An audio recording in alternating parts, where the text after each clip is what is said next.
6:30, so we'll go ahead and call a special meeting to order for the Board of Education. At this time, may I have an approval of the agenda? So moved. Seconded. Okay, Phil has moved and Susan has seconded. All those in favor of approving the agenda as presented, please say aye and raise your right hand. Aye. Motion carries 6-0. First on the agenda, we had asked for the visitor policy to come at the primary center to come back before us. At this time, I am going to turn it over to Vice President Andy Parks. There's something going on in the band room that directors need to be a part of with some grief counseling, so I'm going to step out. When it comes time for voting, if you could, somebody shoot me a text and I'll come back and be voting on the record. And also just thoughts and prayers for the family of Cass Sumner, a high school student. At this time, I think Deb had some stuff to bring back. Mr. Dorothy's going to present, and I will pop back in to get the vote on record, okay? Thank you, Kelly. I'm going to hand this right back. You don't have your own mic, right? No. Do you want to talk to us about the recommendations in front of us? I can, yes.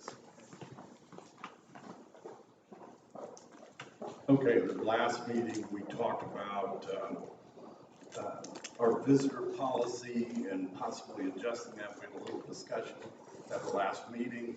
The board asked if the administrators and other staff would come back with some suggestions about the visitor policy. The present visitor policy in the COVID measures has 5 parts to it. So most certainly the administrators looked at those 5 things of what should stay, not stay. Then Lisa Patrick also weighed in on part of it that she felt like was really important. And so we came back tonight with some recommendations, and principals jump in at any time here if I don't get this all covered. The high school, junior high, and intermediate center felt like we could, other than they wanted to continue to not have visitors at meal times, and but they felt we could go back to what the original visitors policies were for their buildings.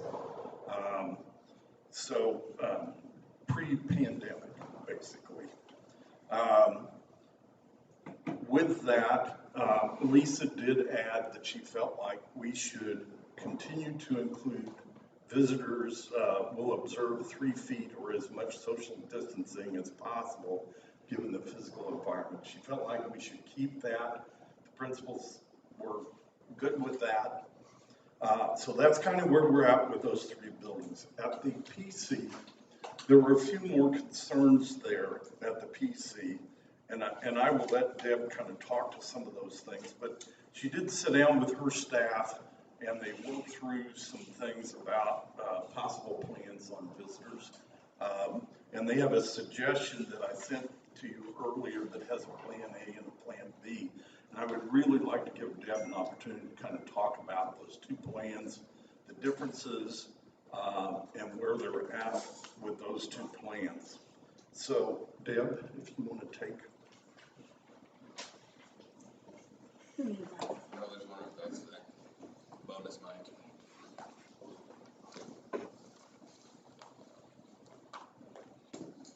Our plan A is to continue using the current COVID protocol, no visitors with the exception of maintenance and educational presentations.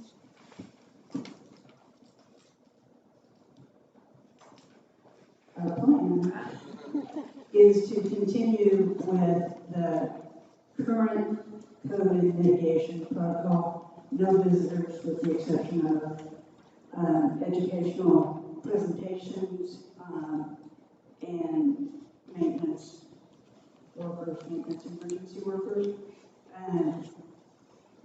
The rationale for that is COVID safety continuing. School security is a big thought. And that staff at the present time are very wary of visitors based on incidents that happened at the beginning of the year. In the building, in social media postings, and public comments. Any questions about that? We have a plan B, too. Somebody told me to always have a plan B. So the plan B is that we would have limited numbers of visitors. So currently we have a walk to class pass that we give to parents who have a new student just starting. And the idea would be that we would make some number of those walk to the pod passes. The teachers were very clear that that time before school or as students are coming into the classroom, there isn't time for conversation with the teachers at that time.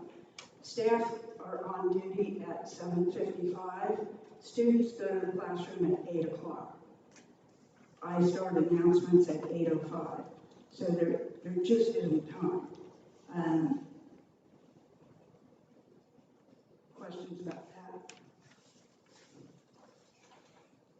How would parents or visitors access those passes? Would it just be first come, first serve, or First come, first serve. So you'd have a limited number of passes in the sense, I have a couple questions, but just on that same train of thought. So you have like, say you have 5 passes, and so I'm number 6 and I wanna walk my kid to early childhood, I lose out that day? Or do you have it where they apply and then you have an unlimited number of passes, but each person has to apply to get the pass and now they can take it? No, the passes are first come, first serve, and when the parent walks to where they're going and then walks out, they return the pass. Okay, oh, it's just so then that pass could be reused that It same can day? be used, but You run out of time. it's a short period of time. Right. Yep. The kids come into the building at 7:30 and they wait in the hallway. Right now, the kids fill up the hallway at a spacing of 3 feet apart. And when you start adding adults to the mix, kids are kid magnets, so keeping the kids under the piece of tape that's on the wall is next to impossible. Because we don't have staff available as many staff as it would take to monitor that particular issue. So then you're adding more adults to the mix who would just be sitting for up to 30 minutes in the hallway. Our experience in the fall was that for the most part, the parents who were walking their child in didn't sit. They stood in small groups of adults in the hallway, which makes it much more difficult to get by and for the supervisors that are in the hallway to actually be able to see the kids that are sitting along the walls. And we don't want to have visitors in at breakfast. Our cafeteria is filled in the morning with kids. We don't have room for adults. And, the protocol currently says no visitors during meal times. So those parents that want to come in at 7:30, but they want their child to eat breakfast, that is another potential issue.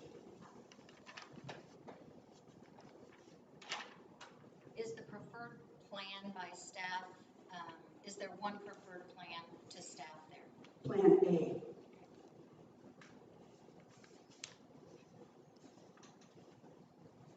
Eudora Elementary, Wells Hill Elementary, and Rainbow Preschool don't allow parents into the building.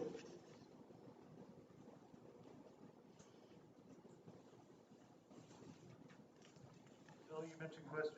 Yeah, so I've got a few. I feel like by using this COVID protocols, we're addressing kind of two things separately, and that I think are separate issues, and both important, but I think should be dealt with separately rather than COVID protocols, right? So our COVID protocols are designed to keep kids safe from COVID, right? So some of the rationales for both plans is like staff safety, school security, those kinds of things. And while important, I don't think should be a part of our COVID protocols. I think some of the main issues and why there was the reprehensible actions from everybody in the beginning of the school year, the timing, the rug getting pulled out, all of that kind of stuff is a big deal. And certainly, bad actors have put things out, like I said, on social media, in person, all that kind of stuff. But I don't think that necessarily should be part of our COVID protocol. I think that should be separated out and dealt with individually. And so I have a hard time rationalizing why a mom wants to take her kid, wants to walk her anxiety-ridden first grader, or mom's anxiety-ridden and wants to walk her first grader to class, that she shouldn't be able to do that because there's a safety issue. Because if there's a safety issue, then we should be dealing with the safety issue, not having that intertwined with the COVID protocols. I don't like the idea of having it be a first come, first serve thing. I think you'd be better off, because I'm sure that there are some parents out there that, would like, hey, I'd like to just see the school, inside the school for the first time. I want to come one day and do it.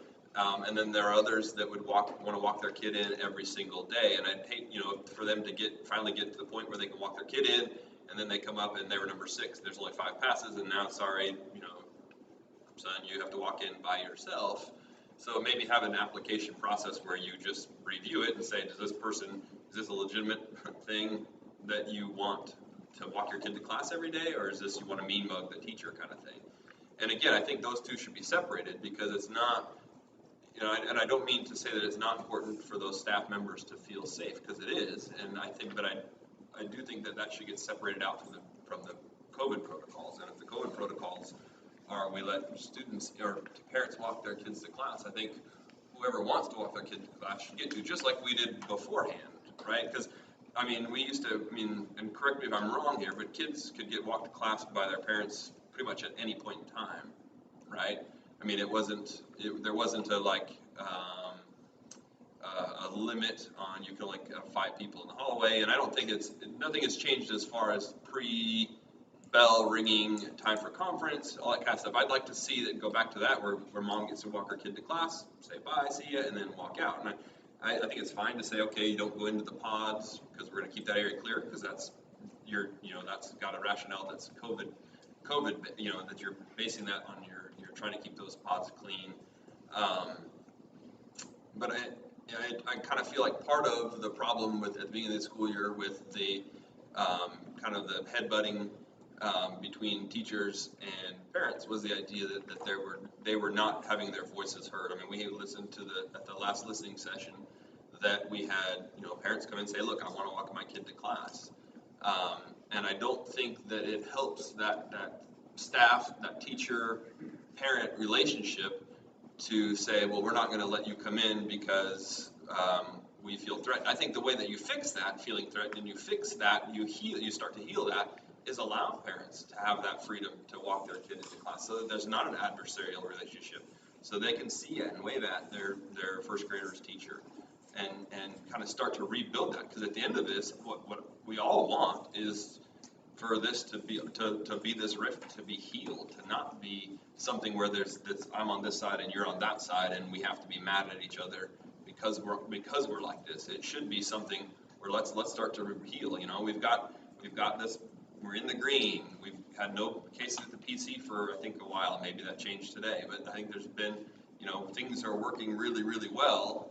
I want our goal to be to get back to as normal as we can, as soon as we can,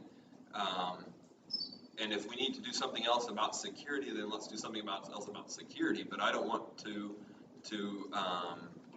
lump security stuff into our COVID protocols, if that makes sense. Yeah, Dr. Harvey, I'd like to respond to that because I understand the distinction you're making here, right? On one hand, it's the threats that were made at the beginning of the school year, which I think are serious, and we need to protect teachers and personnel in the DC, right? But the other safety issue actually is COVID, right? I mean, having hallways packed with kids and with parents for long periods of time, I think is a safety concern when we have children in that building who by definition cannot be vaccinated yet, right? This may change in the next month or so, and we will all celebrate that if that is the case. However, I do think that to separate and say there's not a safety concern, so it's totally separate from COVID, I think is a false dichotomy in some respects, because I think kids potentially getting sick or staff, teachers getting sick, I think that is a concern, right? So I'm happy to set aside the safety threats that teachers are concerned about, I think justifiably, and I will stand up for them to protect them all day. But I also think that part of the safety issue is COVID, right? And in fact, the situation did change today. So we do have cases that are Part of the most recent COVID protocols for like defining close contacts, I think there's a time involved in that as well. It's not just walking past somebody, it's like being there for like 15 minutes within 3 feet. And I don't see a scenario where mom walks Junior into class and stands there, because just like Deb just said, we're not going to have conference time and all that kind of stuff, but I don't see a scenario where they're going to be in close intimate contact inside that 3-foot range for over 15 minutes, walking to class and then walking back out. So again, I completely understand if you want to have it be a pass kind of related thing. I don't like the idea of having the passes limited to a certain number. I don't think, and I would like to hear if you think opposingly, but I wouldn't imagine you're going to have a flood of 100 parents wanting to walk their kids in every day for the rest of the year. Now, I can see something like that for a day or two because they just want to do it. Yeah, for want to do it, just to be able to do it. But it's a hassle to park and get out of your car and walk your kid in. You've got to really want to do that. So I could see it. A scenario where you did have a day or two. So if you make it a little bit, I don't think onerous is the right word, but a little bit of a hurdle to say, like, you have to come into the office, you have to, say, I would like to get a pass to walk my kid to class, and you say limit it, because I think you said before you limited that to, like, it was like kindergarten, first and second grade, and then it was, or early preschool, kindergarten first. Early childhood. Yeah. So that normally, it's like second graders aren't normally getting walked to class, right? So you can still make it that early childhood and kindergarten. That eliminates a huge portion of parents. And then you could I think you had said at some point in time that there was like it tapered off over the year, like at second semester, in kindergarten, you don't walk your kid into class anymore or not. Maybe I'm misremembering. Yeah. But I think you could do it in a way that would be, again, because what I want, and why, and not to make any excuses for anybody, because things that are unacceptable are unacceptable because of the reasons. But I think that it goes a long way to start to mend that divide by starting to say, hey, look, we're opening this up. But again, I'd like to see whoever wants to get to, even if they have to come in and fill out a paperwork and get a pass to have to do it. Not just throw open the doors and say whoever wants to can. But I mean, there are some people that came and expressed some, took time out of their evening to come talk to us to say, look, I really want to walk my early childhood, 3-year-old to class, and I'd like to have an opportunity for them to do that. So I'm thinking the kind of,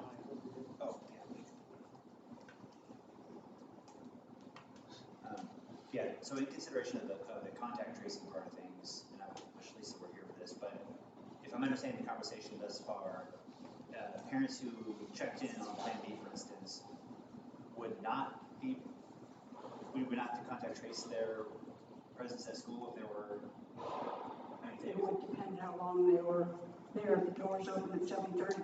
Oh, so if they're in the The vestibule students go to for class 15 at 8 minutes. o'clock. We'll put a time limit on it then, and say, you can't be here for more than 10 minutes, or whatever. What I would like to see is, I'm not trying to get to the point where you do have that big congregation of parents that are hanging out, talking, and trying to make after-school play date plans and that kind of stuff. I want to see the person who really wants to walk their kid to class be able to walk their kid to class, and not get to just because they were the sixth person and there's only 5 passes. To that point, again, if you're there for, and I mean, Tony, maybe but I think it's 15 minutes, I think, is what the. I don't know the. Yeah, I'd have to go back and look it up, but I know that there's a time and distance component to the. What I do know is that there's not a limit to the number of passes, that there's no reason to have passes whatsoever, right? And the application process that you're describing, Phil, it sounds intriguing, but boy, it sounds cumbersome. I would hate to be the administrator for that, right? And if we limit it to 10 minutes, somebody's got to be timing those 10 minutes and then kick parents out. I mean, I like the idea of let's allow parents in there, but if we just open it up and just sort of say everybody come in, prior experience seems to be that parents like to come in and congregate and visit with other parents, right? And I'm not sure why it is that would be any different in this scenario, right? They come in and be there for a while, and that's all great, right? But if they want to congregate, maybe what they do is do it outside, even though the weather is starting to turn. But I'm just envisioning assuming ownership or onerousness on the staff to do this pass thing. I can't even imagine. I mean, that'd be a one-time thing and done. Think about it, having to do it every day, and then people running for the door because they're trying to get that 5th pass when they don't want to be the 6th. They know that she's trying to get in ahead of them. And now, what's the confrontation like when I'm trying to walk my kid into class and you're telling me I can't because I missed it by 15 seconds? So now all you're doing there is creating more strife. And so rather than fix the problem of congregation by promulgating the problem that's kind of already making people mad, let's treat the problem of congregation with being like, hey, you guys need to leave.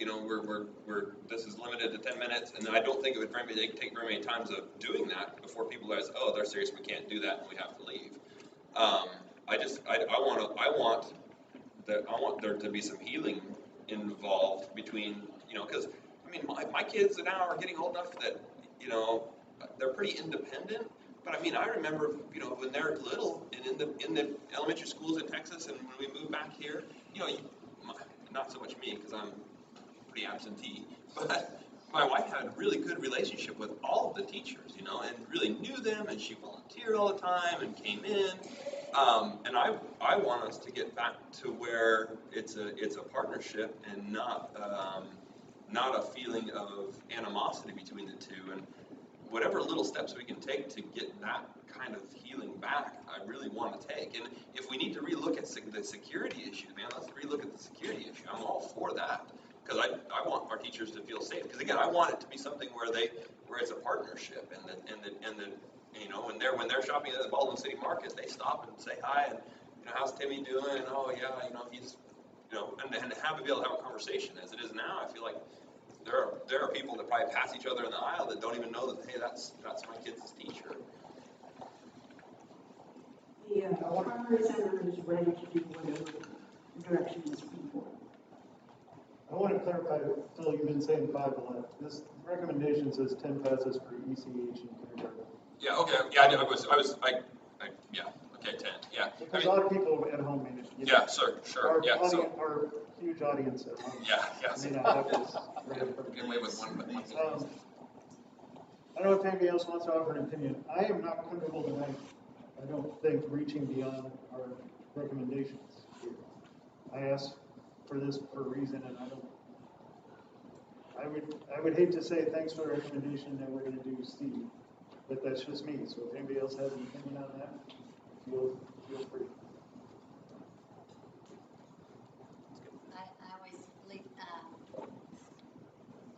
I always believe believe in our staff and our administration to come up with plans, because they're the people with the boots on the ground and are, you know, in the thick of it, day in and day out.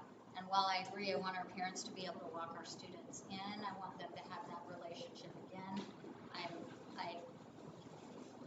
I would not vote for open the doors to everyone right now. I'd be inclined to go with Plan A because that is the preferred plan for the staff at the PC. I also see the rationale for parents wanting to walk their students in.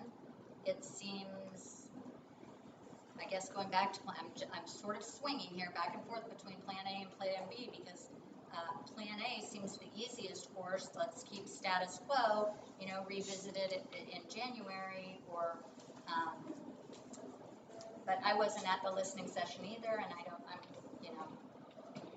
I'm just going with my initial thoughts here based on the staff and administration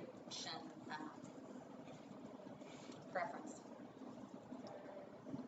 Deb, feel free to shoot this down. Would it be possible, instead of a first come, first serve the morning of, to have some kind of online sign up that would fill up on its own? Or do you guys already do anything that's like that at all? Okay. My fear with that would be that somebody would sign up and then not be You'd there. have to have limits on how, Yeah. and yeah.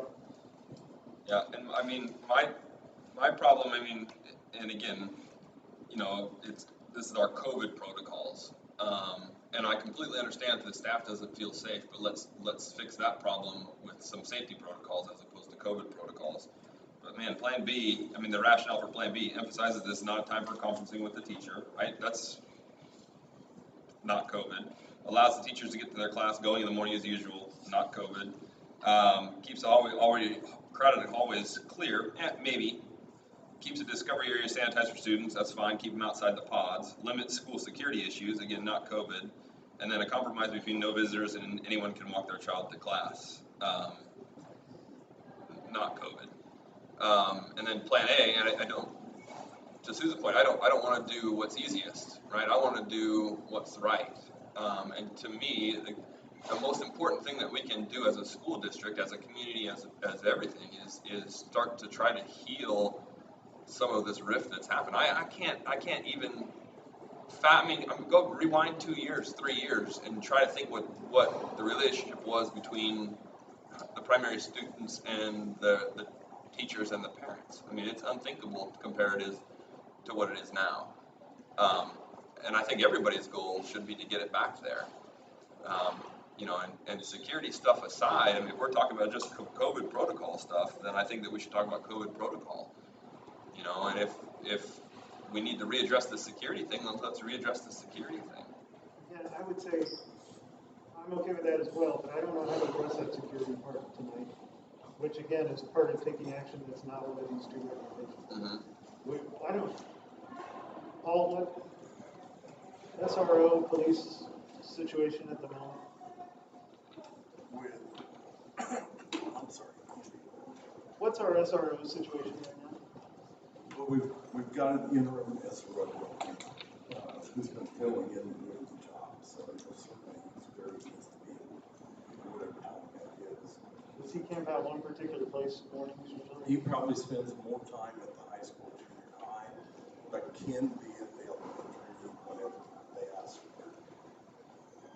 I mean, so again, it's kind of, everything should be kind of, I mean, the way this should always work is through compromise. I mean, what if you said, between the two, I would dismiss Plan A out of hand, but Plan B at least gets some parents into walking their kids to class. Can we start with just saying because I would like to vote on something tonight, and I want it to be something that we can pass, because there's anxiety, and, you know, I feel like it's promulgating the problem instead of, you know, healing the problem or fixing the problem.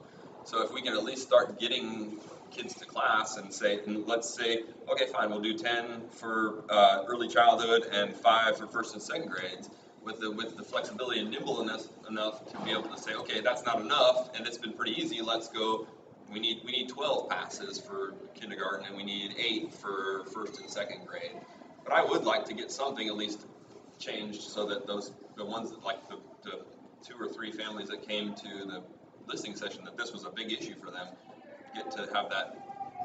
I understand that, and I guess what I would be comfortable doing tonight is voting on Plan B and seeing where we stand at our regular meeting, which is 3 weeks, something like that. November 15th.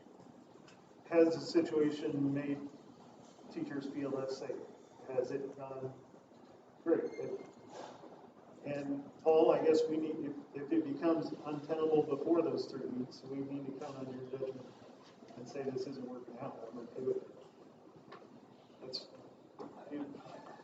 what else? I could go that way. Only Yeah, I have a tough time advocating for Plan B when it has been overtly stated that the teachers are not in favor of Plan B, right? We are forcing them to do something that they don't seem to want to do. And if we're interested in healing rifts, if we're interested in building bridges, boy, this seems to be a bad way to do it between the teachers that work for this district at their school. And so I'm not going to go against what their stated initial thought.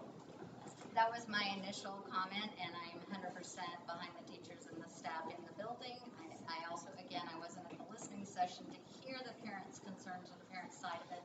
I understand, I can, surmise what they must feel, but as a consolation or a compromise, I believe the staff did have a hand in writing Plan B. Is that right, Deb, too? So or was this written?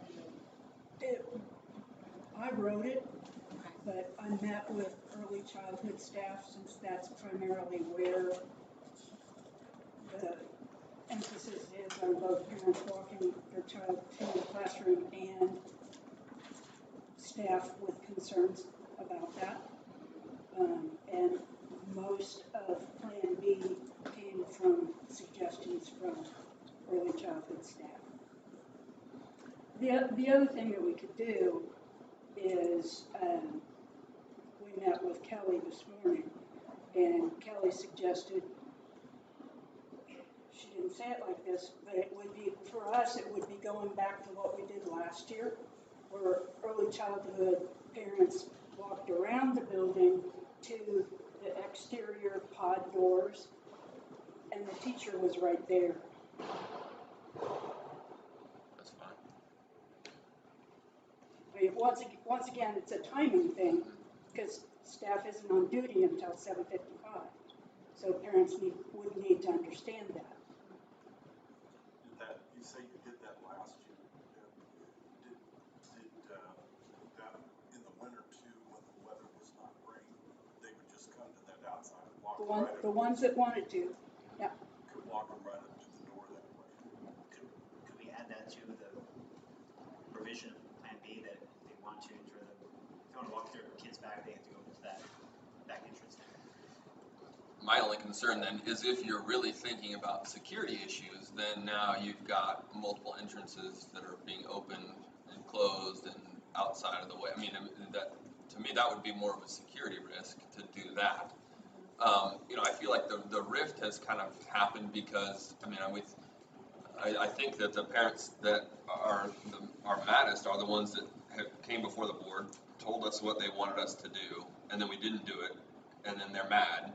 And now they've come to us again saying, we really want to walk, not the same ones, because it wasn't anybody that I recognized at the listening session, but, saying, like, we want to do this, and then if we go and say, sorry, you can't, I think not only does that not make things better, but it actually makes things worse, because now it's like, they look around, they're like, the county is in green, all of this kind of stuff, everything's gotten so much better, all the other schools are letting people in, and you're still separating me from them at this transitional kind of thing. And to that point, it was brought up to me today that for Parks and Rec volleyball games and wrestling, everything else we're doing right now, our buildings are open, fully unmasked. Anybody who wants to from the community or anywhere can show up to those events at our buildings without any sort of mitigation practices in place there too. So we do have a bit of discrepancy how and I know that's not instructional areas for classrooms and all that, but but still, that was part of this is incongruent with how we're operating for our 3-year-olds to get out of school. I think that's a valid point. I will share one other thing. As a parent of an elementary kid, and in communication with a lot of other parents as well, it's across the board, parents are extremely interested, even if they're pro-mask, anti-mask, they're all in favor of having parents be able to walk their kids back to the classroom. Almost without exception in my conversations last week or so. So, and I think Plan B is a good compromise, a good middle step there. Even if we just did that for 3 weeks, I think that's a good amount of time for us to measure that out and see how that works. I know that puts some staff members in an uncomfortable spot. I fully acknowledge that and appreciate that. I'm just thinking we have to make a step at some point. This seems like a good moment. We're in green, yada yada yada, to make this consideration this time. But, You know, and as a nod to the security thing, again, to me, those should be two separate issues. You know, the security issue is a big deal, and I'm not trying to downplay it or anything like that, but I don't think that should be reason to have COVID protocols. If we need to have some security protocols, let's have some security protocols. But from a COVID standpoint, I think that the security part should be taken out of it. You know, and I think it goes a long way because again, I don't think that anybody in our community is out to get anybody. Maybe I'm wrong. Except that's not the perception of the teacher. Right. Well, actually, that's not the perception of the parents, They're though. expressing Either, though. legitimate concerns Yeah, about and it. I hear you, and I 100% agree. But I think that But the you parents don't that sound are like mad also express their legitimate concerns and desires, and I will say that they felt ignored, and so they feel mad. And I'm not trying to defend anything at all. I don't have social media. I didn't see any social media posts. I don't have anything. The only stuff I hear is here at the board. But I mean, to have. And again, if we need to have a serious security conversation, let's have a security conversation. But I mean, from a COVID standpoint, a COVID protocol standpoint, man, if the masks work, the parents all have the opportunity to be vaccinated. They're going to be in the building and out of the building for under the 15 minutes. It's just walk your kid to class, walk your kid out, and then if people are starting to congregate, somebody needs to tell them not to congregate, and you need to go outside. And if that becomes a big issue, then we can regulate that and say, now, okay, COVID. Everybody's congregating and this is a big issue, let's deal with that. But I want to be with the least amount of friction and antagonism between teachers and parents and staff that I can possibly have. I'll just say, this has been your main point, so I want to say, I'm not sure I agree with your premise that we need to separate security, but if we need to limit visitors, I don't really care why. There are valid reasons. Yeah. I just want to honor, and I agree with Tony. I have heard from staff, we don't feel heard. I've heard all the same arguments. There are people who feel that way on both sides. I still think I have concerns about option B, but I still think it might be worth trying and seeing how it goes for a while. Kelly, we've kind of been all over, and I'm sorry. I was not an effective president. We didn't get it done yet. His parliamentary procedure was impeccable. So I don't want to be redundant. Have we talked about the teacher who was cornered in the classroom? No, we have not got any specific examples. Okay, so I agree with Phil. I think we need to compartmentalize our issues because if we don't, we always want to be clear about what our reason is for doing X, Y, Z. So I do agree with the idea of compartmentalizing our concerns. By the same token, I also don't like mass punishment, all right? I didn't like it as a kid in class, and I don't like it as an adult. There has been bad behavior. There have been threatening posts on social media. There has been a teacher cornered in a classroom. These things are not okay. These behaviors are not okay, and I think we can all agree on that. I think where maybe we can have some more conversation is that the majority of our parents? No, it is not. And is it fair to penalize those who simply want to be in partnership with their teacher, simply want to walk their kid to class, just as I was always able to when I had children that age. I was able to walk my kiddo to every single day, so I understand why people want that. And how can we take away the fight? I think sometimes we're fighting over things and we're making things harder on ourselves than we need to.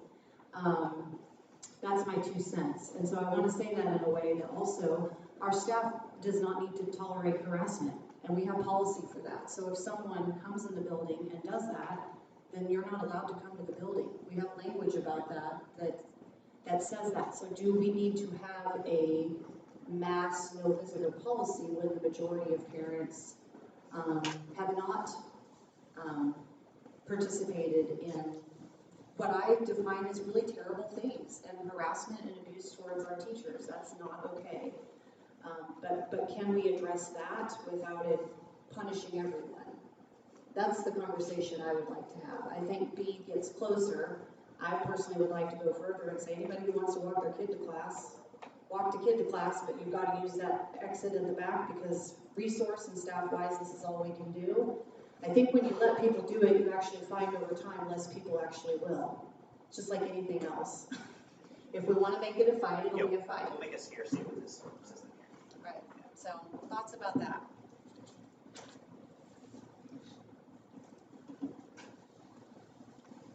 So we have Plan A or Plan B. Did you give your recommendation? I will. Okay. Has everybody spoken? I'm sorry, I was playing catch up. Everybody got a chance to weigh in? Okay, so what's your recommendation, Paul? So my recommendation is that we go with Plan B. We'd like to get parents back in the schools if we can with staff. Control, we'll see how well this works. Deb will most certainly let me know how this goes as we go through it. But I think we should do that. I also think that as any time, never change, if someone comes in and is threatening in the building, we most certainly will deal with that on an individual basis, and you don't get to come back, whether they like that or not, but you deal with that individually on that. So I would recommend Plan B.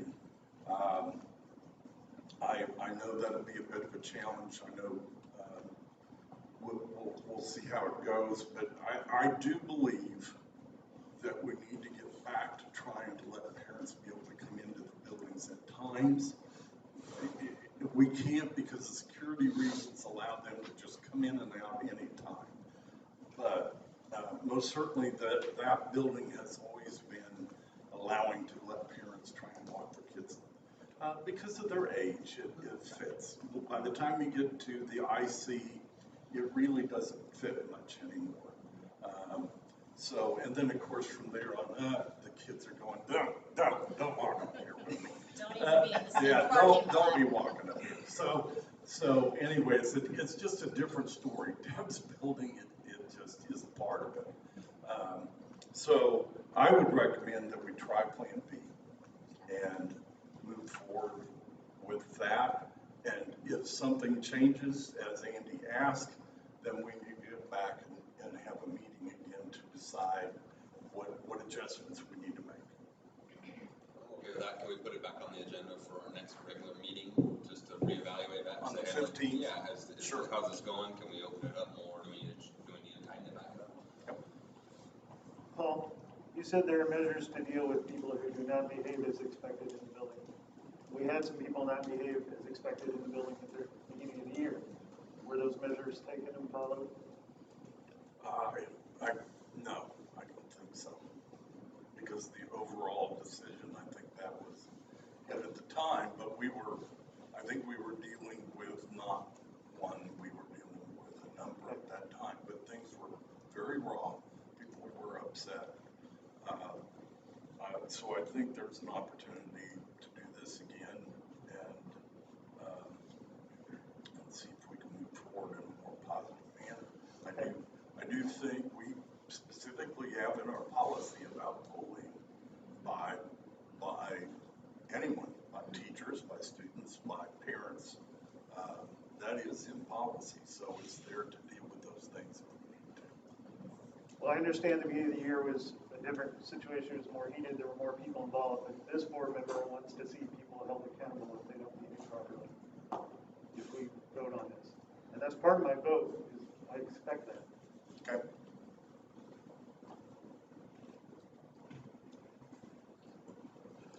So we need a motion then? We would. Okay. So I make a motion that we amend our COVID policy at the primary center to, I don't know, reflect Plan B, and then to revisit that to see how it's going at our next regular scheduled meeting. Is there a second? Should we state what Plan B is in the motion? Yes, probably. Can you read the whole thing? Sorry, I've got plans A and B in the minutes. They're in the minutes, Okay, I okay, want to make sure it reflects, Yeah. okay. okay, I think we're covered then. Then I'll second. okay. Phil has moved and Chris has seconded that we, with the primary center, amend our COVID policy to reflect the amendment of Plan B, as it's being noted, and that we will reevaluate that at our regular November meeting. Before we go too much further, when does it start? Effective immediately. Immediately tomorrow? Deb, are you ready to do it If the county can put a mask mandate on us tomorrow, we can undo it tomorrow. Except we complained about that. But precedent has been set. Precedent has been set. You complained most loudly about that, right? And now you're willing to do that to the people. I'd like to see it done as soon as possible, how about that? Okay. Deb didn't get it. See, unlike the county, I'll listen to you When and is I'll. appropriate? Well, I would much rather have it start next Monday, Monday. but Wednesday, I could have all those passes laminated. Okay.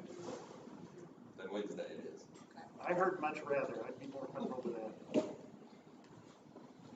With starting next Monday. And our hesitancy about letting people in, it's a philosophical thing I'm struggling with, I gotta be honest. What is our, if it can be done by Wednesday, what would be the philosophical point of waiting until Monday? When we have people in every building and it's going okay, but I just wanna give people opportunity to do the right thing, and like you said, hold accountable very clearly those who do not. So I guess I don't wanna bury emotion on a sticking point, but what's the difference between Wednesday and Monday? For me, Monday is after Halloween. Okay, that makes sense. And that would make the visitor policy about what's happening on Halloween less confusing overall, based on what the other buildings are doing. Also, that's the bulk up stroll, right? So you're gonna have a lot of people there anyway, outside. Okay. Okay. What do you guys think? I heard Wednesday, I heard Monday, but neither's in the motion, so maybe we vote on the motion and then have that separate? Because I think we're all okay with the motion itself, it's just the timing, right? I don't think that's unanimous. The motion's not unanimous? I don't think so. You don't think so? We're gonna find out. We're gonna find out? Okay, So I agree, let's vote on the motion and then And then- on all implementation right, date. so call the vote. Phil moved and Chris seconded to incorporate Plan B as presented, and then we'll figure out effective when on the next part. All those in favor, please say aye and raise your right hand. Aye. All those opposed? Okay, 5-1. Motion carries. Okay. Now we need to go with, when? Monday, Monday, please. please? Okay.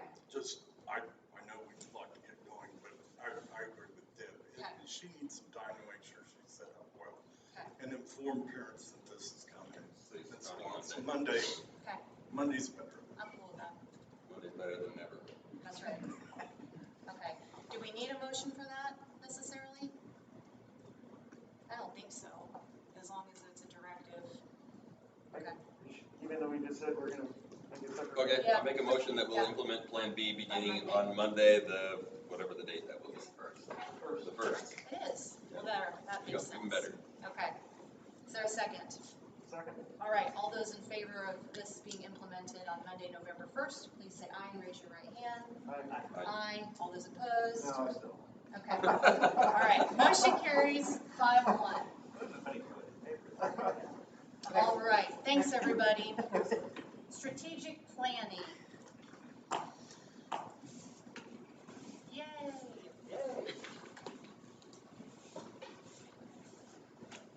Good evening, everyone. My name is Michael Kuntz. I'm Director of Administrative Services for Greenbush. Very happy to be with you this evening. And you will no longer be happy to have me here because I will be assigning homework to each of you. If you would take one of these. What percentage of our grade is it? That's a secret. One of the things that we will start with in this strategic planning process is finding out, first and foremost, from the board and from administration, what's most important to you right now. So I'm going to share with you a little process by which we will get some of that information. But the homework is this. I'll explain to you this evening what we want to try and collect, but I think to ask you to do that in an evening is a challenge, in any evening. Right? I'm a processor. I like time to think. I like time to sleep on it. And if I've been asked to do a task, I want to do it well and right. And that isn't something that typically comes from me very quickly. So wanting to honor kind of how each of you need and want to process, what I'll explain to you is that in a few days, you will receive a survey link that I will send to Mr. Dorothy.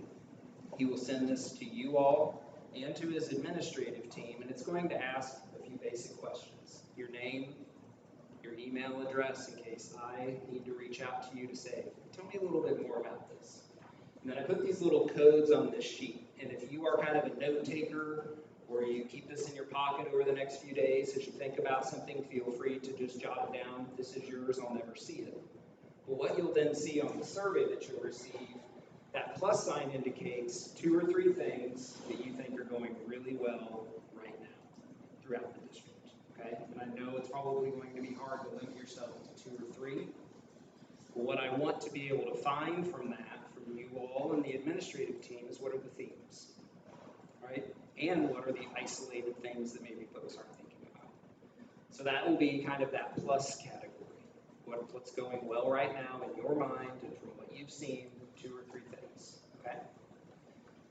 The circle is things we need to keep really close by that maybe just need a gentle push, a gradual tug, a little bit of a pull. We're so close, but we're not there just yet. And what are those things, right? Good, bad, or indifferent. What are those things that are really close and we've almost got it, we're almost there, but we're not there just yet on whatever that is, okay? And then the up arrow are things that we know or that we think we just need to improve on, okay? So given your respective positions on the board, respective positions in our buildings, what are some things that we need to be working on?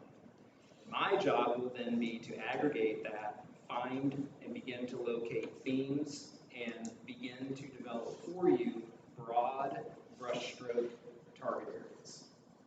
If we try and do everything all at once, we won't accomplish anything. Our goal in this process is to come up with 3 to 5 anchors, target areas, focus areas, and what that will come from you all in a constructivist approach is I'll see what those themes are, paint the biggest, broadest brushstroke I can get for you, and those will then become our target areas by which then we will go ask the public and students, tell us what you think about these things and what we can be doing to improve upon, maintain, sustain, those types of things. Does that make sense? So I'm sorry for giving homework, but I also hope you'll understand and respect the notion that if we, regardless of tonight's agenda, right, if I was your only thing for me to ask you to sit here in 30 minutes or in 4 hours, some of you may just need more time, you may want to sleep on it because it's really important. Okay? But there is no due date. Within the next week would be nice. It's not due immediately, okay? Does that make sense? Yep. So that's item 1 tonight. And I hope that plus the circle and the up arrow makes sense. They'll be asked and articulated in a way on that survey where you'll be reminded of that. And I will ask for your name and email address again. If you heard something and I was like, gosh, I've never heard of it. I may email you and say, can you tell me a little bit more about the whole up walk or whatever. The second thing we're going to do, and the third thing we're going to do tonight, I brought samples of a very recent student survey and then a parent, staff, and community survey for us to look at. And what I want to show you with that is two things on each of those. One, kind of how we've constructed it, and get some just initial feedback. Is there any questions you have tonight about, well, why this type of question, or for ours, initially we really want to make sure we're asking X, Y, or Z, okay? So we will not go to the depth tonight where we're wordsmithing specific questions, but just conceptually, is there anything based on the sample you see that you really like, or that you think we need to modify or take out, okay? I've also included a real live response set, just so you can see what those questions will yield for me and for us in this process, to help us understand what's relevant and important. So, do you want to help me with here? Okay. I'm going to keep going. So we'll start with the student survey. Is there extra credit for this? Yes. Yes. Your 2 points already. 2 points. Okay. And we do construct this for elementary, all students to take, elementary, middle, and high. And as our early childhood and as our elementary principals can tell us, there are a variety of ways to get great responses from elementary kiddos. And in fact, in the sample that I'll show you here, this particular building did an amazing job of getting each child to respond, okay? So the first thing I just want to start with is the survey itself. It is super short. Survey fatigue is a real thing. And we want to make sure we create time and space for our students to be able to tell us what's on their minds, okay? So on this one in particular, this is the Prairie Hills School District. This is in northern Kansas, and they are a combination of 3 very distinct communities who were consolidated some time ago, okay? So very strong, big feelings about lots of things, okay? So in this particular example, we wanted to ask which community first, then which level, so that I can disaggregate, and if I come back to you, I come back to your administrators, and we say, gosh, we really see a trend with X. Is that just at the elementary in Wetmore? We can go in and find that, okay? So that would be a little different here, but of course, we would ask which building the student attends. And then I really want you to look at number 3. We want to keep this simple, and with this particular survey, with this particular district, these were the things that they wanted some type of selected response where students could say yes sometimes and no, okay? So on this one in particular, I'm excited to go to my school those days. My classmates are nice and friendly. My teachers and the adults in my school help me when I need it. My family comes to my school for different events. School is fun and also challenging. And you don't have to tell me tonight what you necessarily like, don't like. I can follow up. We can have conversation tonight. But these were the things that when we developed this for Prairie Hills, this is what they wanted to know from their students kind of at first glance, okay? And then we love the open-ended question. You can only imagine what we get from elementary, middle, and high school kids. So number 4 says, if you were in charge of your school for a day, what are a few changes you would make? And I think you'll see that when we did the thematic analysis, they provided some really great guiding questions, or guiding responses. The 5th question says, do you have any other suggestions for us? And surprisingly, most students just respond, no, I answered it before, but we wanted to provide that extra opportunity, okay? So now for fun, we just look at a sample response set just for that open-ended question, okay? This is real live from the Sabetha community and their school system. You'll see elementary, middle, and high, and those numbers in parentheses are the actual respondent numbers for elementary, middle, and high. And from all of their responses, from both questions 4 and 5, which were the open-ended ones, these were the themes that developed. And you'll notice on purpose, we say consider, because it's not our job to tell you what to put in your plan. Our job is to bounce back. What is it your constituents, including students, told you, okay? And so where we're at with Sabetha and Axtell and Wetmore right now is they are still processing this data. But starting this week, each of those communities is doing a community conversation. And they are actually having families and kids come into the building to talk about any number of different items that they have planned.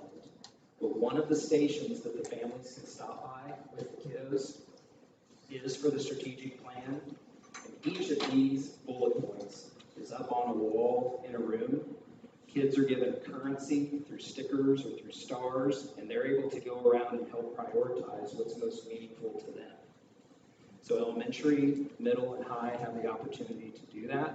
And what that will help us do is understand priority.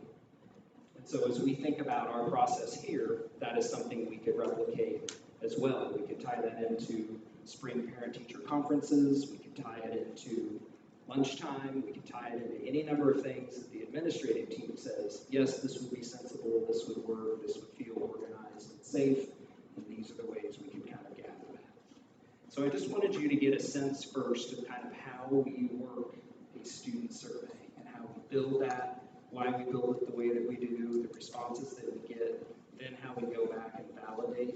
If we have 1 star next to consider lunch duration choices like salads and larger portions, then we know that sure it was a theme, but priority-wise, kids aren't telling us that it's a priority. Does that make sense? There's a lot of information here, and we want to go back and check with the kids to say what's most important to you. So I'll be quiet and just see if you have any questions, thoughts, considerations for me to think about as you think about a similar survey for students here at Baldwin.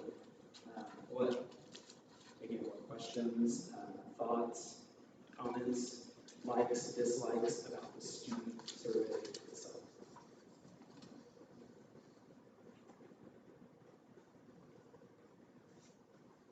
There's a lot of similarity on the questions for the students with the communities that care survey within that protected factor category, and I really like that. I really like how you're emphasizing those protective factors for students in our schools to be successful. Something that might inform additional items on number 3 is as you all tell me the pluses, the circles, and the up arrows, and your administrative team does the same. If there's a theme that emerges from that we need to go out and ask kids, I will put that in the draft of the survey that you will all see again before it goes live and is put out there. Okay. So I'm this, struck by the fact, I'm sorry, Susan, that they wanted to collect the same data from 1st graders and 11th graders. Is that typical? In what they wanted us to collect, they wanted us to ask a similar question and see what the students said. So the reason we did the open-ended one the way that we did was if you were in charge for a day, I think any of these fine folks in the room would tell you, and I'm sure you know as well, the elementary kids come up with just as good of responses in their own special fun way as high school kids. One thing we do recommend that schools consider with those selected response items in number 3, it might be healthy for the teacher to have a conversation with the class beforehand, and I've recommended in instances where they have a class conversation about it and kind of do a straw poll, and that's a good way to sneak in a little bit of math with frequency tables depending upon the age group of the class. But does that make sense? There's a variety of ways to solicit responses from kiddos. Some have kids do it right there on their iPad or their MacBook or in a computer lab. Some have facilitated conversations, especially at the younger ages. Does that make sense? And is there anything glaring that you think is missing just on initial glance? Or is there anything you'd really like to see added that you don't see there just yet? This is not your only opportunity, but I wanted to dive a little deeper with you in this work session tonight. One question that I would want to see about thinking about differently is the question about family. Because I think what we are maybe would be looking for there is family engagement, but engagement doesn't always mean attendance. You know, a family might be really supportive with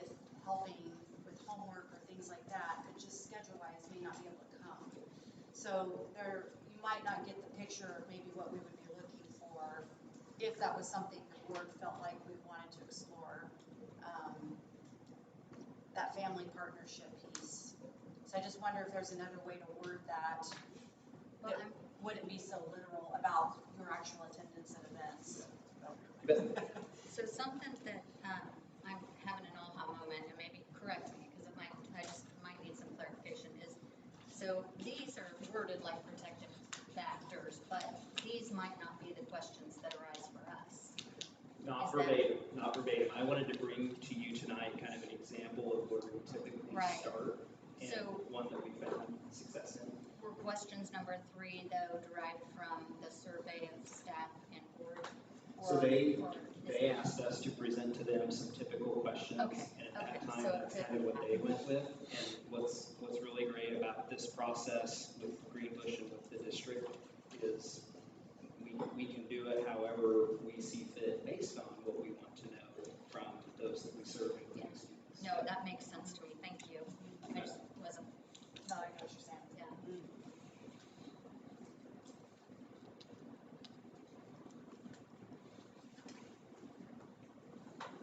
Just for my clarification, my teachers and the adults in my school, what groups is that intended to encompass?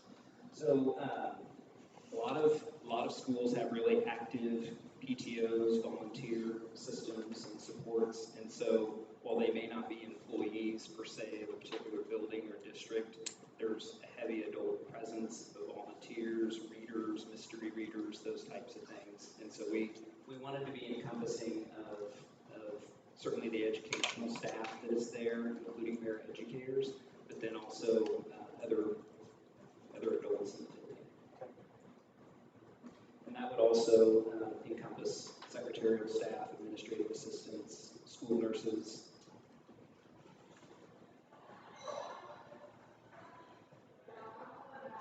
I did make note of the family engagement, and at a minimum, can make at least a separate question, and then we can decide at a later time, do we kick one out, do we glue them together, how do we want to do that? So overall, thumbs up on at least the student survey concept, the coaching I can do with administration like I do in every instance with different ways, especially at the elementary level, to deploy that, making sure that it's not just a, hey, we're doing this survey really quick, that there's some buildup that we would help communicate with them. Okay. Then the second survey is the one we would do with parents and staff, community members, business owners, and any other constituents or stakeholders you feel like need to be able to say, this is who I am, okay? And on the second one, third, This deck was heavier before you took it. Okay. Okay, I got you. Get the extra credit.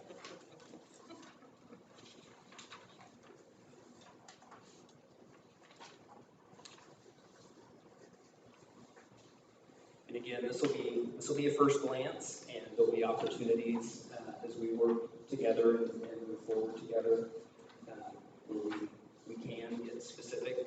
I want to give everybody some think time. These are yours to keep, so that as you're processing your pluses, your circles, and your up arrows, that you're also having some time to think about this until we meet again.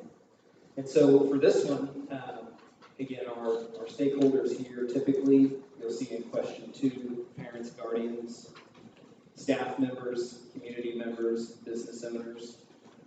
There could be additional stakeholders that we want to make sure we include, depending upon your feedback and opinions there. We do ask, of course, which school or schools your child or children attend. We do have not applicable as an option because there may be community members, business owners who are eligible and who want to take the survey that may not have kids in the system. And so again, by asking that, we're able to disaggregate and pull those out and see if there's any new information that we're getting from folks who do not have kiddos in the system. If that makes sense. Michael, quick question. Yep. Do you ever have districts that separate out that pre-K piece from the elementary piece? animal in a lot of ways. Kind of depends on the local context. If they've been doing pre-K for a while and it just feels like a part of the system, then generally it's kind of integrated into the elementary model. If it's newer and we're still trying to maybe find out more information specifically about it and we want that touch point to be able to pull those out, then we certainly can. And that's where I'll need your help as a group as we work through some of this together, both tonight and in the future. How precise do we want to get and why, so that we can help pull that out down the road. Okay. So those are some of the early demographic pieces. You'll notice then on questions 3 and 4 are related, but we do ask, please rate each of the items about the school district based on what you know by using the scale provided. This was intentionally a satisfaction-based question. And so they wanted to know how satisfied or not satisfied, or if not applicable, fine. Generally, overall, with each of those items listed on the left. And so, again, while we may not necessarily get to a place tonight where everything's complete there, I at least wanted you to see that from the standpoint of asking the questions, we might want to think about and consider, are there other items that we want to ask about in terms of satisfaction? These were the ones that we recommended based on some initial feedback to the Prairie Hills School District.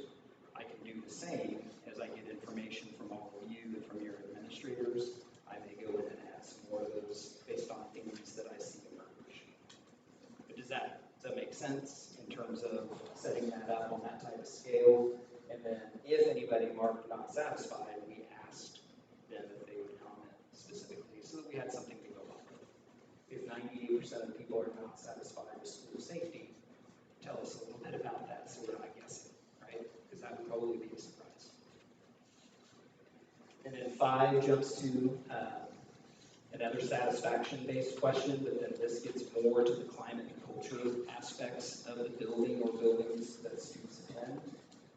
And so you can see probably similar themes there that we asked in the student survey, just couched a little bit differently.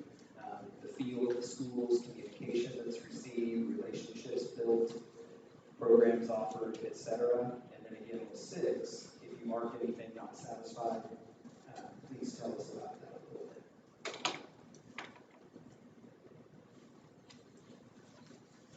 And then 7, 8, 9, and 10 are all open-ended questions based on the themes that Prairie Hills thought they were going to go with for their target areas based on feedback I gathered. So just like I'm doing with you all with your homework assignment and with your administrators as well, once those themes or those target areas or those focus areas start to emerge, we will ask an open-ended question. So if, for example, I'm making this up, if school safety comes up as a shared target area for everybody in this room, then we'll go out and ask an open-ended question about perceptions about school safety. Does that make sense?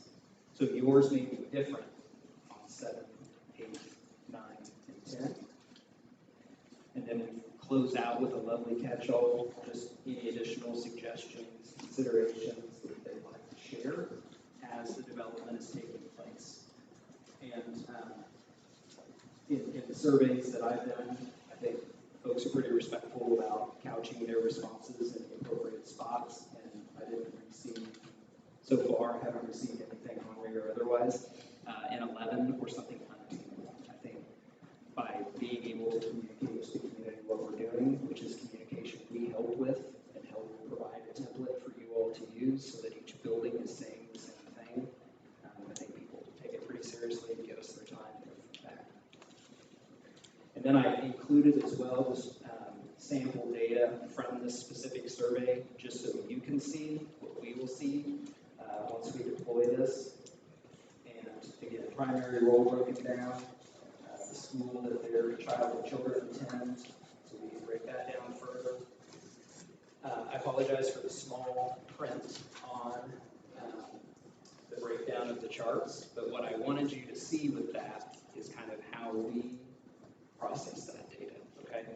So when we ask a selected response question and we ask them to say very satisfied, satisfied, or not satisfied, What we look at first and celebrate are the very satisfied, yay. Satisfied, also a celebration.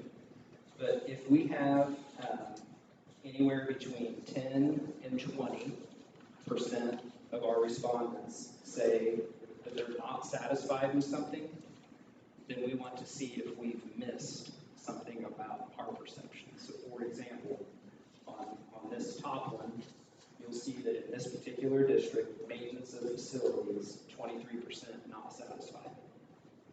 If we have not acknowledged before the public has that maintenance of the facilities is a concern, then that's a conversation to be had. And where is that coming from?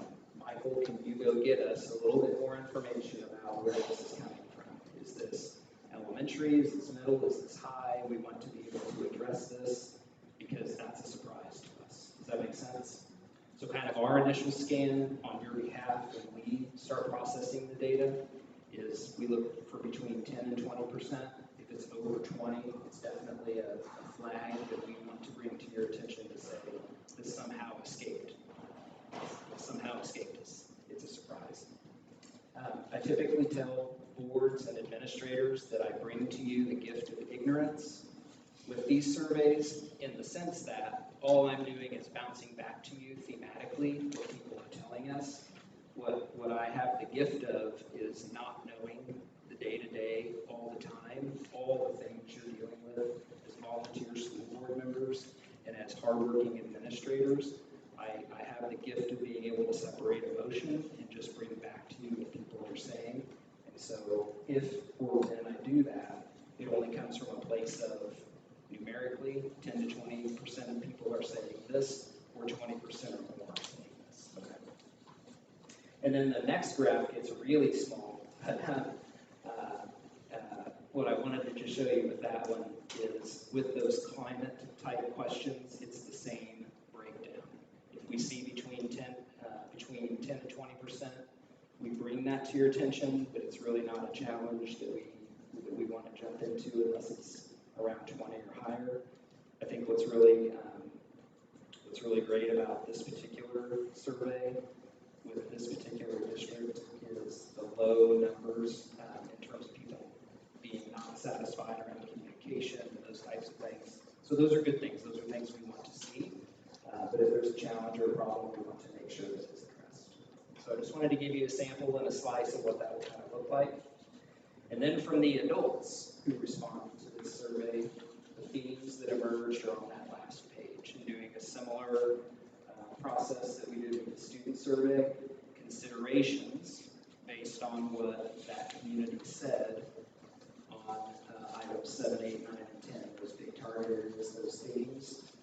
And so in my mind, if kids are saying, for example, if kids are saying facilities, parents are maybe saying facilities, and that's a surprise to a group, then we need to know more information about that so we can decide, does that have a place in our strategic plan moving forward? So it's kind of nice triangulation of students, parents, and community with the limited feedback, and then also those selected response items. So a little bit to process there, but again, homework was the pluses, the circles, and the up arrows, and I will send that all to Mr. Dorothy in a survey that you please take your time and make sure it's right and not fast.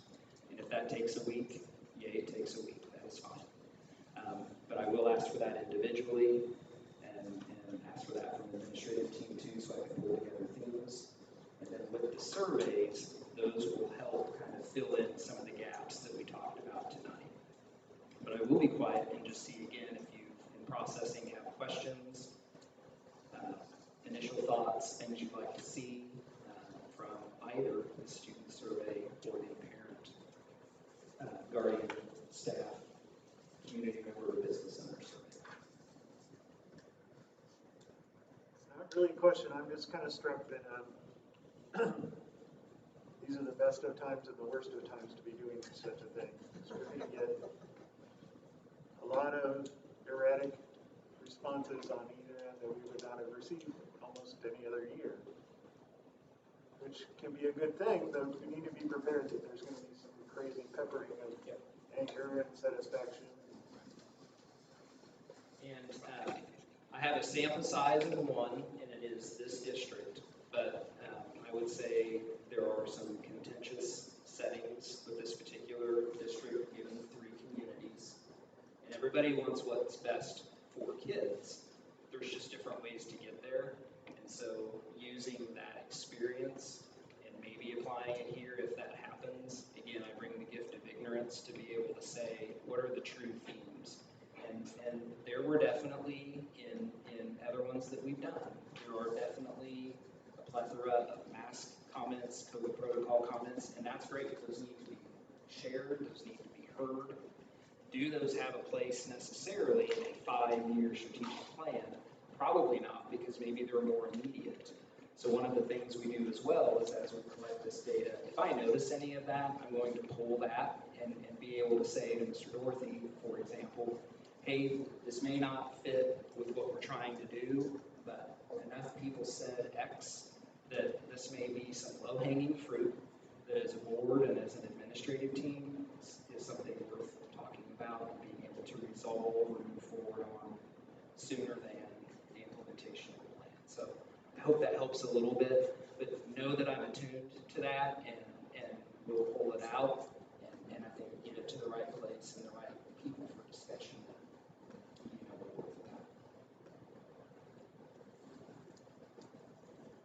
So really from a next step standpoint, it will be the homework that I send, and then from that, I'll do some analysis to see what are some leading themes that are coming out of that, and then be able to actually give you kind of a draft, if you will, for us to look at and discuss, whether you want to do it in this type of setting or a regular board meeting. I'm 25 minutes away, I'll be here whenever you need me, and then we can finalize that, make sure we're all on the same page with language and purpose, and then we can make that available to students and the community.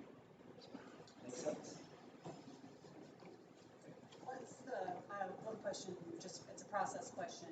How long are the surveys out there? So what's your ideal time? You mentioned trying to target parent-teacher conference time, which I think is a great idea, but what is your survey window that you recommend? And we usually stay 2 to 3 weeks tops, and that allows buildings to be able to perhaps post the link to their website and or in Friday communications to families, be able to say, hey, don't forget it if you haven't done X, Y, or Z. So we can definitely handle it that way. SurveyMonkey does have provisions where we can limit one response per IP address. So if we're worried about multiple responses from the same person, they would have to do more work to do that than maybe what's desirable. So some of those safeguards, I mean, we do pay attention to. But the other thing is kind of the human factor. People will probably take as long as we give them for a variety of reasons, and that's okay. But I think 2 to 3 weeks is a pretty good window. And then that gives us time to do the analytics and really get some information back to you, which then we can do that validation piece with the prioritization activity, if that's desirable. Great. Thank you very much. Any other questions?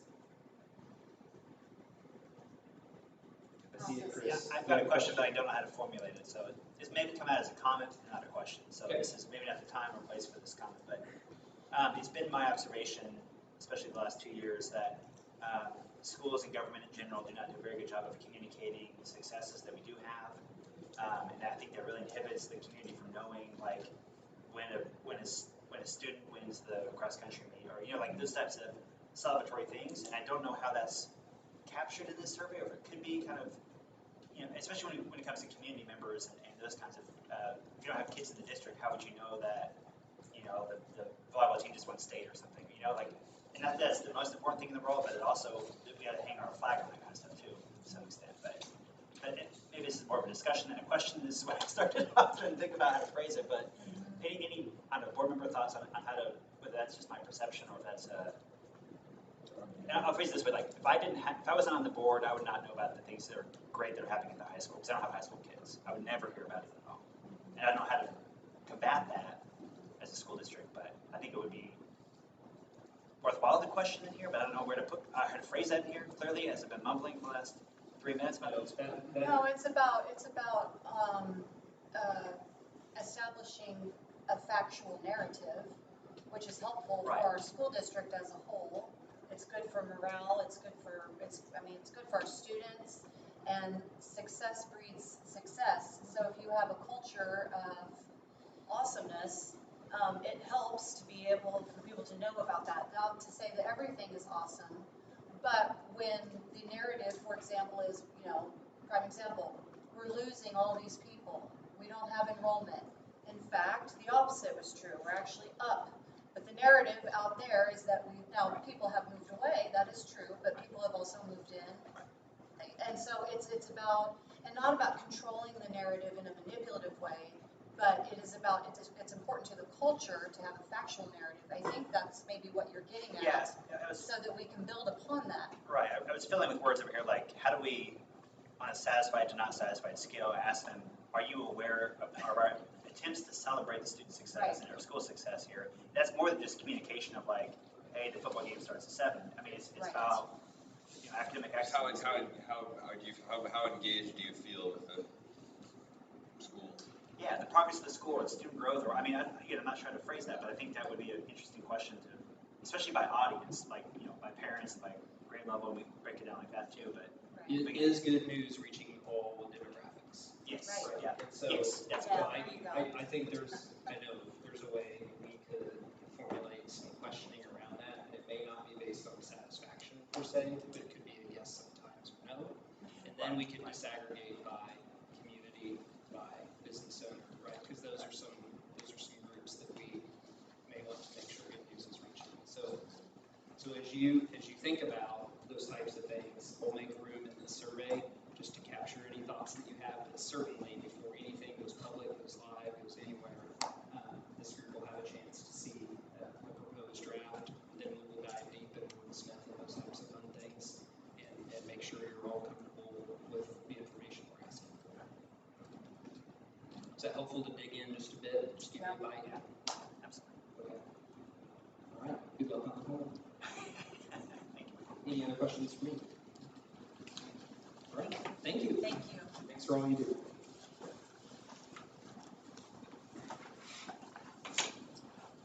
All right, how much time is that? 10 minutes. Try that. Try that, probably 15. I move we enter into executive session with Mr. Dorothy to discuss personnel pursuant to the exception for non-elected personnel under COMA, and the open meeting will resume at 8:15. Second. All those in favor, please say aye, raise your right hand. Aye. I will be a moment late.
discuss personnel pursuant to the exception under COMA for non-elected personnel.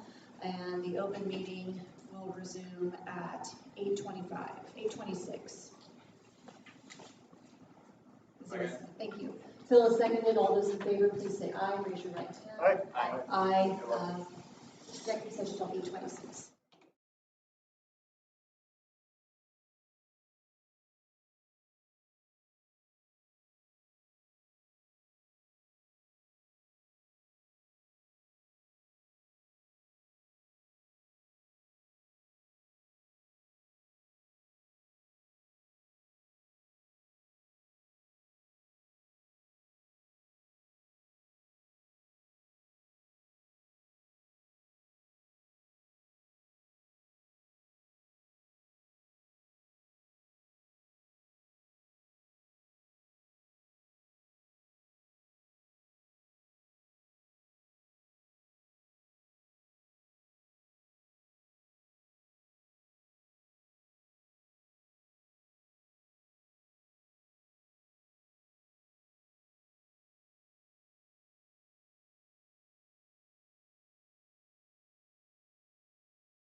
We do need to circle back on and complete agenda item number 1 for the visitor policy. We only made a motion on the PC part, but the other part of that recommendation pertained to the IC junior high and high school, which was to just go back. I don't want to. I'll read it to you. Thank you. It was, to go back to normal visitor rules, except for they'd like to maintain the no visitors during the meal times.